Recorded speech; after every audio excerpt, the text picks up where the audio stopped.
Hello everyone, welcome back to another episode of Technologyglance.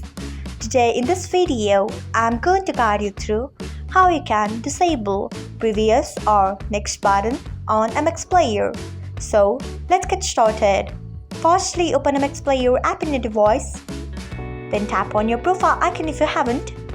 Next tap on settings. After that, tap on Player. Next tap on navigation.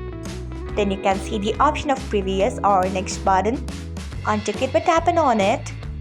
Next tap on OK. So this is how you can disable previous or next button on MX Player. Thanks for watching. If you found this guide helpful, we would love it if you hit the thumbs up button below. We upload great new tech tutorials like this one every day. So do not forget to subscribe to our channel and hit the bell icon so that you will never miss another update.